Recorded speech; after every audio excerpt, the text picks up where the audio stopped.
खुलुमबाय रायजोफोर, दिनै फुंबिलिनि खौराङाव फिन खेबसेबाव बयखौ बरायनानै लाग्रोबाय। दासिमनि खौरांफोरा जाबाय।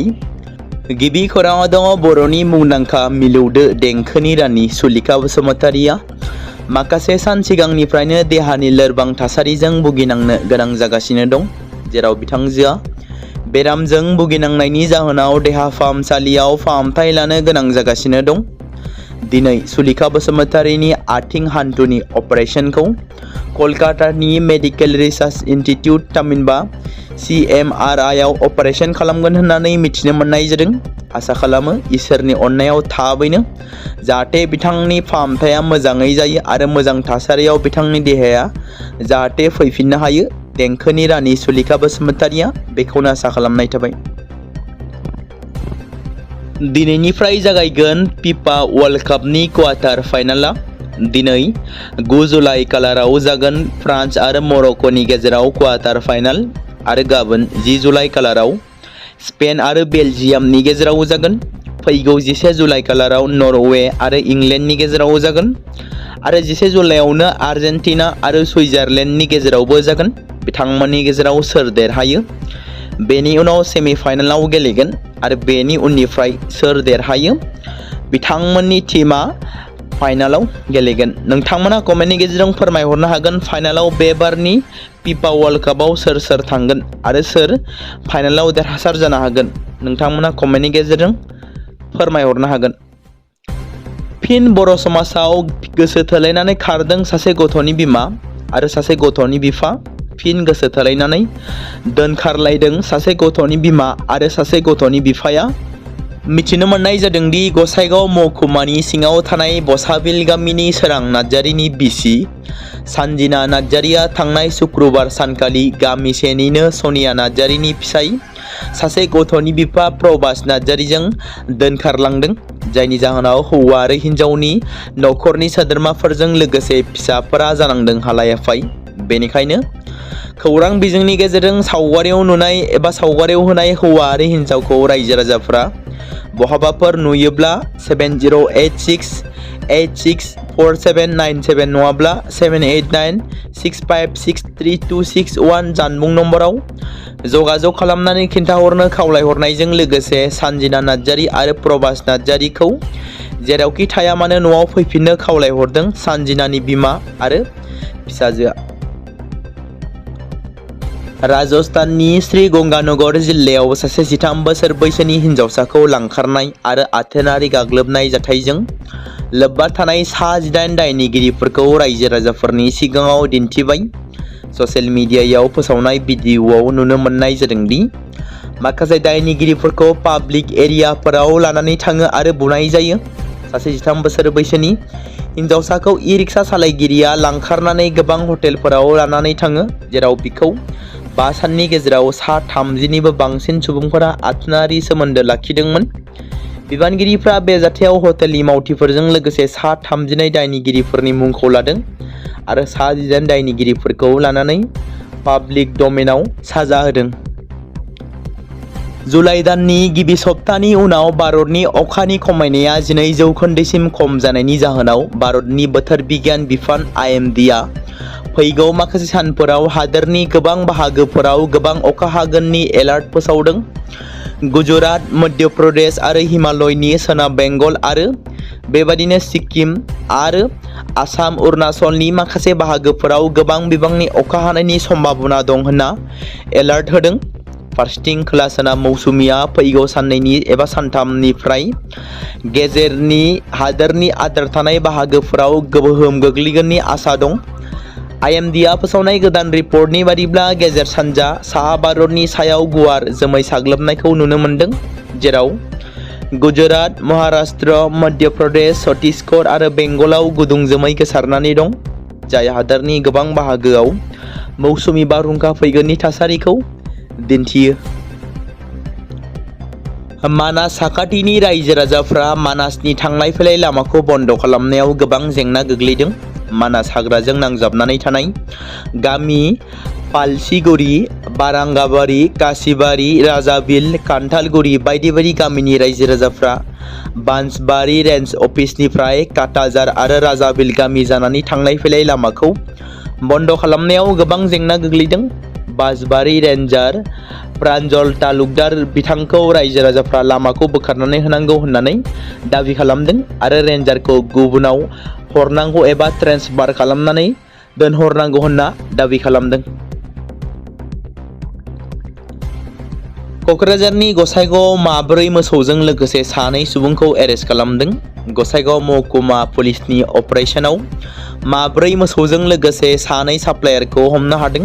गसाइगाव महकुमानि सिङाव थानाय श्रीरामपुर पुलिसा मोनसे अपारेशन खालामनानै आयेन बेरेखायै लांबाय थानाय माब्रै मोसौजों लोगोसे गंसे बलेर' गारिखौबो जब्द खालामो आरो बे समावनो सानै मोसौ जगायग्राखौबो हमनो हायो। सोनाब बंग'नि आलिपुरदुवार जिल्लानि सनापुरनिफ्राय खावनाय मोसौखौ आसामनि अभयपुरीसिम बलेर' गारि S19L2459 नम्बराव लांनाय समाव सिमुलटाबो पुलिसा गारिखौ हमथायो आरो गारिनिफ्राय माब्रै मोसौ बोखांनो हायो लोगोसे सानै सुबुंखौ एरेस्ट खालामो। मुम्बाइ आहमेदाबाद बुलेट ट्रेन प्रजेक्टनि उनाव दा मिरु सोरखारा दिल्ली NCR ओनसोलखौ हादोरनि हाई स्पीड रेल नेटवर्कनि मोनसे गाहाय मिरु खालामनो थाखाय साखाफारा जादों। बेनि थाखाय दिल्लीनिफ्राय मोनब्रै बुलेट ट्रेन करिडर बानायनायनि बिथांखि लादों। बयनिख्रुइ गोनांसिन मावथांखिया दिल्ली वाराणसी सिलीगुड़ी करिडर। बेफोर बिथांखिफोरा मिरु बाजेटआव फोसावनाय मोन 7 हाई स्पीड रेल करिडरफोरनि गेजेराव दं। बे गुदि बुलेट ट्रेननि थाखाय 2 लाख कौटि रां खरसानि अनुमान खालामनाय जादों। मख'नो गोनांदि दिल्ली वाराणसी सिलीगुड़ी करिडरखौ आसामसिम बारायनो थांखि लानाय जादों। रेलवे लाइन दिल्ली नयडा मथुरा आग्रा लखनऊ वाराणसी बक्सर पाटना बेगसराय कगरिया कटिहार आरो निउ जलपाईगुड़ी सिलीगुड़ीसिम बानायगोन। खौरां मोननाय बायदिब्ला उनावहाय बे लाइनखौ गुवाहाटीसिम बारायनायनि सम्भावना दं। बेयो सा सानजा भारत आरो सा सानजा भारतजों थोंजोङै फोनांजाबगोन। गाहाय मन्थ्रिनिसिम गोसोखां बिलाइ गथायदों AATSUआ।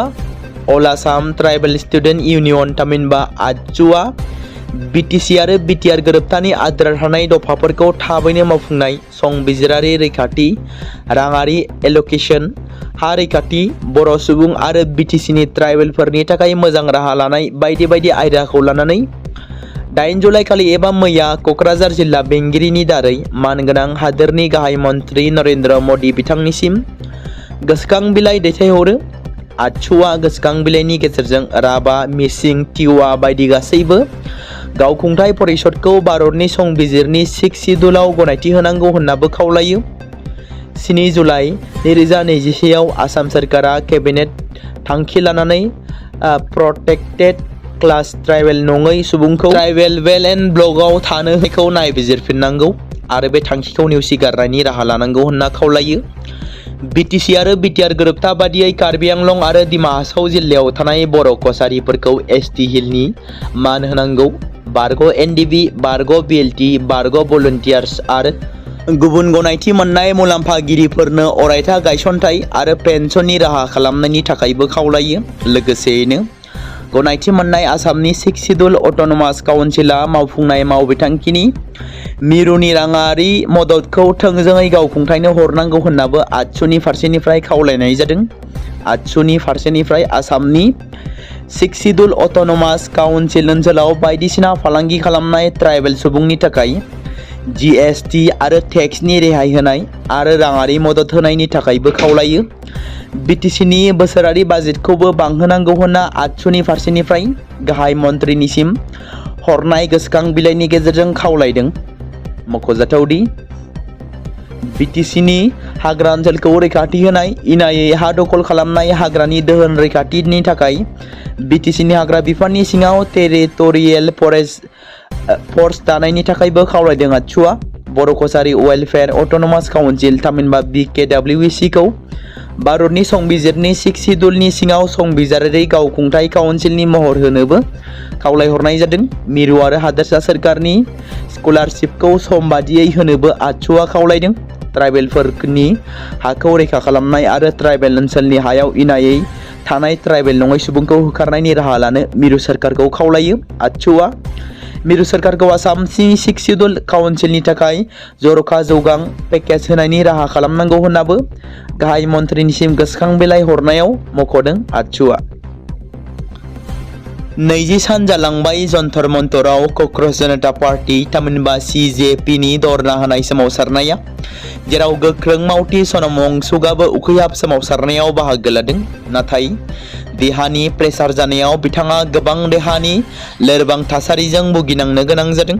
सोमावसारगिरिफ्रा दिल्ली पुलिसनि सासे मावख'गिरिजों गुबुंले भिडिअ रेकर्डिं खालामनायनि अजद होनानै गोदान दिल्लीयाव गोदान महर लाहोदों।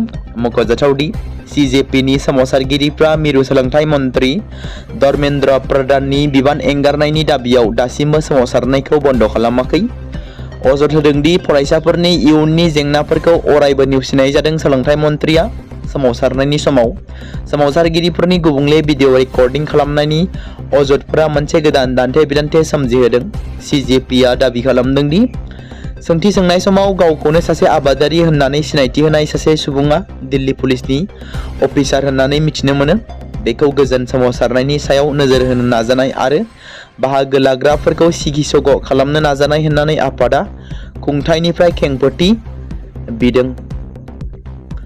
हादोरसायाव मोसौ खावनायनि जाथायफोरा बांबोगासिनो दं। हरनि समाव सानसेनि उनाव सानसे एबा मोनसेनि उनाव मोनसे मोसौ खावनाय जाथायफोरा जाबोबाय थादों। बे खेबाव कामरुप जिल्लानि बामन्दिनि लाहेसवारि साराव मोसौ खावनाय जाथायखौ लानानै सोमजिदों दुंहाव थासारि। खौरां मोननाय बायदिब्ला बे खावनाय जाथाया 7 जुलाइनि मोनायाव बामन्दिनि महाकलटलाव जादोंमोन। सिखावफोरा माजिनै मोसौफोरखौ खावनायनि जाहोनाव ओनसोलाव दुंहाव थासारि सोमजिदोंमोन। आबाद मावनाय आरो जिब-जुनार फिसिनायनि गेजेरजों गावनि नखरखौ दैदेनबोनाय गोरिब आबादारिफ्रा हरसेयावनो गासैखौबो खोमाना लानांदों। दुखुथिया आबादारिफ्रा ज' जानानै बे जाथायनि सायाव सुवालकुसि पुलिस थानायाव एफआइआर थिसनदों।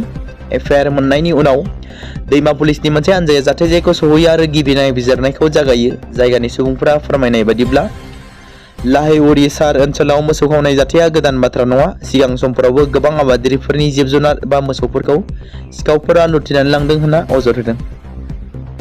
हायुङारि थाखोनि महर दिन्थिफुंनाय एबा फेशन दिन्थिफुंनायाव सासे बर' फिसानि आगान। गायत्री ब्रह्मआ मिस टीन दिभा भारत 2026 आव आसाम हादोरसाखौ रिप्रेजेन्ट खालामनो थाखाय थि जादों। जारिमिनारि बादियै बिथां मिस गायत्री ब्रह्मआ मिस टीन आसाम 2026 बिमुंखौ देरहासार जानो हादोंमोन आरो बेनिनो फिथाइ महरै मिस टीन दिभा 2026 आव आसाम हादोरसाखौ रिप्रेजेन्ट खालामनो थाखाय खाबु आरजियो। मिस टीन दिभा 2026 आ फैगौ 11 जुलाइनिफ्राय 19 जुलाइ खालारसिम जयपुराव खुंजागोन। चिरांनि बिजनीयाव पिस्तलजों लोगोसे सानै हाथियार लाग्रा सुबुंखौ हमनाय जादों। चिरां जिल्लानि 3 नंआव पिस्तलजों लोगोसे सानै लाइमोनखौ हमदों। चिरां जिल्लानि बिजनी महकुमानि फानबारि पुलिसनि सिङाव थानाय गरायमारियाव मोनसे स्रोत सुलुं मोननायनि उनाव पुलिसआ बुपारा गामिनिफ्राय पालेंबारिथिं थांनाय समावनो गंसे मटर साइकेल AS26A 6910 खौ हमनो हायो आरो बेयावनो सानै सुबुंखौबो एरेस्ट खालामनाय जायो। मुङा सुकुर आली आरो आब्बास आली होनना मिथिनो मोनदों, जेराव बुपारा गामिनि थागिबि। बिसोरनि आखाइनिफ्राय मोनब्रै गोथां राउन्डजों गंसे पिस्तल बोखांनो हायो आरो बिसोरनि सायाव आयेनारि बिजिरनाया सोलिगासिनो दं होनना मिथिनो मोनदों। मुलुगनां आबहावा जांख्रिथाय हाबाफारिजों लोब्बा लाखिनानै कुंग्रिं रेन्जनि मावख' साखाथियाव बिफां गायनाय हाबाफारि खुंफुंदों। रुनिकाटा फरेस्ट रेन्जनि रेन्जार जसमनि मोसाहारिया चिरां काजलगाव हाग्रा खोन्दो आरो रुनिकाटा फरेस्ट रेन्ज लोगोसे कुंग्रिं रेन्जनि बानजायनायाव दिनै मुलुगनां आबहावा जांख्रिथाय हाबाफारिजों लोब्बा लाखिनानै बिफां गायनाय हाबाफारि खुंफुङो। बे हाबाफारियाव रुनिकाटा फरेस्ट रेन्जनि रेन्जार जसमनिक मोसाहारि गाहाय आलासि महरै बाहागो लायो। लोगोसे कुंग्रिं फरेस्ट रेन्जनि रेन्जार करेन्द्र बसुमतारी, कुंग्रिं जौगाखां आफादनि आफादगिरि बिरदाव मुसाहारि, कुंग्रिं BGDCनि मासिगिरि परबिन बसुमतारीजों लोगोसे ओनसोलनि गोबां दैदेनगिरिफ्राबो बाहागो लादों। हाबाफारिजों लोब्बा लाखिनानै रुनिकाटा फरेस्ट रेन्जनि रेन्जार जसमनिक मोसाहारिया माखासे बाथ्रा फोरमायथिदों। क'क्राझारनि गसाइगावआव गोबां बिबांनि दंफांजों लोगोसे गंसे बलेर' पिकआप गारि हमदों। गसाइगावआव हाग्रा बिफाननि मैखोम सिग्रोमनाय। बेबायदिनो मोनसे स्रोद सुलुंनि गेजेरजों गसाइगाव डिपोट रेन्जनि रेन्जार दीपक बसुमतारीनि दैदेननायाव दिनै फुंबिलियाव गंसे बलेर' पिकआप बुंजासे दंफां हमनो हायो। आसाम आरो सोनाब बंग सीमा ओनसोल गुकुलकाटा गामियाव दुथांफोरा गारनानै खारो गारि आरो दंफांखौ। बे दंफांफोरखौ बबेबा हाग्रानिफ्राय आयेन बेरेखायै लाबोखोमानायनि सन्देह खालामदों हाग्रा बिफाना। थांनाय मंगलबारनि मोनायाव क'क्राझार जिल्लानि गसाइगावआव सेबनाय समाव श्रीरामपुर पुलिसा माब्रै मोसौजों लोगोसे खान्थि बेरेखायै मोसौ लाबोग्रा सानै फालांगिखौ हमनो हायो। मोसौ लांबोनाय गंसे बलेर' गारिखौबो हमो। सोनाब बंगनि आलिपुरदुवार जिल्लानि सनापुरनिफ्राय आयेन बेरेखायै मोसौखौ आसामनि अभयपुरीसिम लाबोबाय थानाय समावनो AS 19L2459 नम्बरनि बलेर'खौ सिमुलटापु पुलिसा हमनो हायो। हमजानाय मोसौ फालांगिया गसाइगाव हावरिया पेटनि मकसेदुल आली आरो जाहिदुल शेख होनना सिनायथि होदों।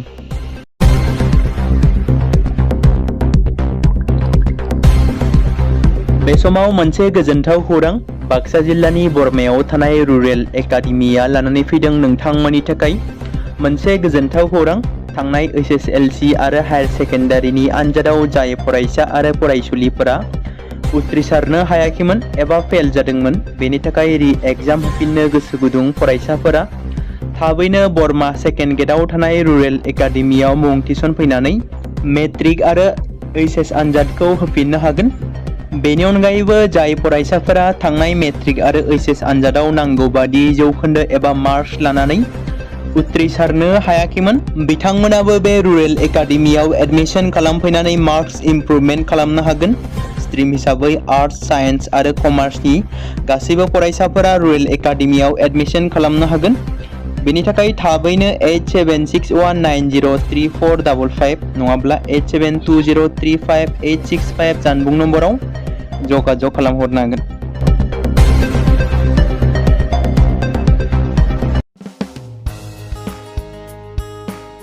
बे समाव मोनसे गोनां फोसावथाय बर' सावथुन नायनानै मोजां मोनग्रा गासै बर' रायजो राजाफोरनि गेजेराव लानानै फैदों मोनसे बर'नि OTT प्लेटफर्म गोनां जाय प्लेटफर्मनि गेजेरजों नोंथांमोना बर'नि गोदान गोजाम सावथुनफोरखौ नुनो मोनगोन।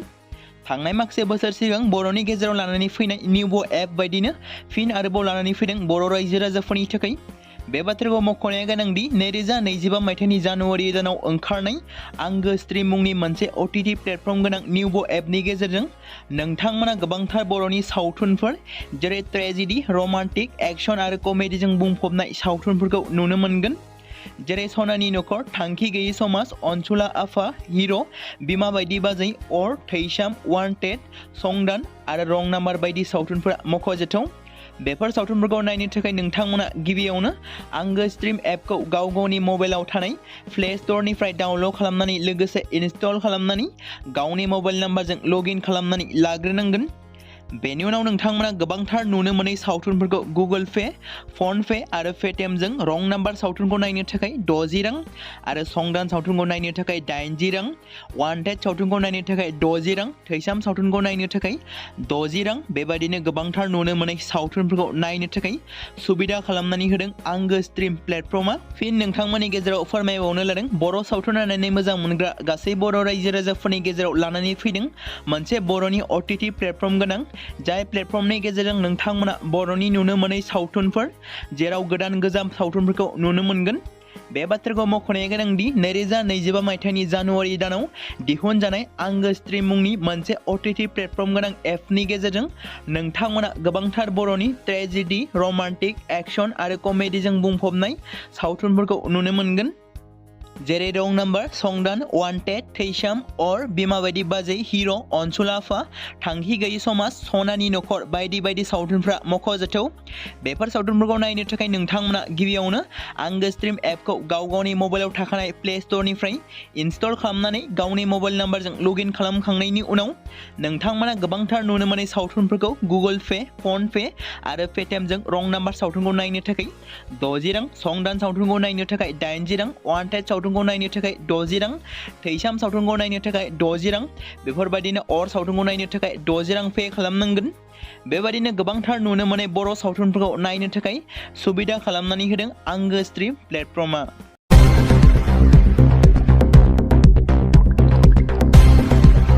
बे समाव मोनसे गोजोनथाव खौरां बाक्सा जिल्लानि बरमायाव थानाय रुरेल एकाडेमिया लानानै फैदों नोंथांमोननि थाखाय मोनसे गोजोनथाव खौरां थांनाय SSLC आरो हायर सेकेन्डारिनि आनजादाव जाय फरायसा आरो फरायसुलिफोरा उथ्रिसारनो हायाखैमोन एबा फेल जादोंमोन बेनि थाखाय रि-एग्जाम होफिननो गोसो गुदुं फरायसाफोरा थाबैनो बरमा सेकेन्ड गेटआव थानाय रुरेल एकाडेमियाव मुं थिसनफैनानै मेट्रिक आरो HS आनजादखौ होफिननो हागोन बेनि अनगायैबो जाय फरायसाफोरा थांनाय मेट्रिक आरो HS आनजादाव नांगौ बादि जौखोन्दो एबा मार्क्स लानानै उथ्रिसारनो हायाखैमोन बिथांमोनाबो बे रुरेल एकाडेमियाव एडमिशन खालामफैनानै मार्क्स इमप्रुभमेन्ट खालामनो हागोन स्ट्रिम हिसाबै आर्ट्स साइन्स आरो कमार्सनि गासैबो फरायसाफोरा रुरेल एकाडेमियाव एडमिशन खालामनो हागोन बेनि थाखाय थाबैनो 8761903455 नङाब्ला 87203585 जानबुं नम्बराव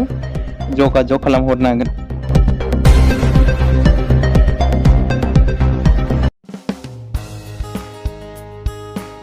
बे समाव मोनसे गोनां फोसावथाय बर' सावथुन नायनानै मोजां मोनग्रा गासै बर' रायजो राजाफोरनि गेजेराव लानानै फैदों मोनसे बर'नि OTT प्लेटफर्म गोनां जाय प्लेटफर्मनि गेजेरजों नोंथांमोना बर'नि गोदान गोजाम सावथुनफोरखौ नुनो मोनगोन थांनाय माखासे बोसोर सिगां बर'नि गेजेराव लानानै फैनाय निउबो एप बायदिनो फिन आरोबाव लानानै फैदों बर' रायजो राजाफोरनि थाखाय बे बाथ्राखौ मख'नाया गोनांदि 2025 मायथाइनि जानुवारि दानाव ओंखारनाय आंगो स्ट्रिम मुंनि मोनसे OTT प्लेटफर्म गोनां निउबो एपनि गेजेरजों नोंथांमोना गोबांथार बर'नि सावथुनफोर जेरै ट्रेजेडी रमान्टिक एक्शन आरो कमेडीजों बुंफबनाय सावथुनफोरखौ नुनो मोनगोन जेरै सनानि नखर थांखि गैयै समाज अनसुला आफा हिर' बिमा बायदि बाजै अर थैसाम वान्टेड संदान आरो रं नाम्बार बायदि सावथुनफोरा मख'जाथाव बेफोर सावथुनफोरखौ नायनो थाखाय नोंथांमोना गिबियावनो आंगो स्ट्रिम एपखौ गाव गावनि मबाइलाव थानाय प्ले स्ट'रनिफ्राय डाउनल'ड खालामनानै लोगोसे इनस्टल खालामनानै गावनि मबाइल नाम्बारजों लगइन खालामनानै लाग्रोनांगोन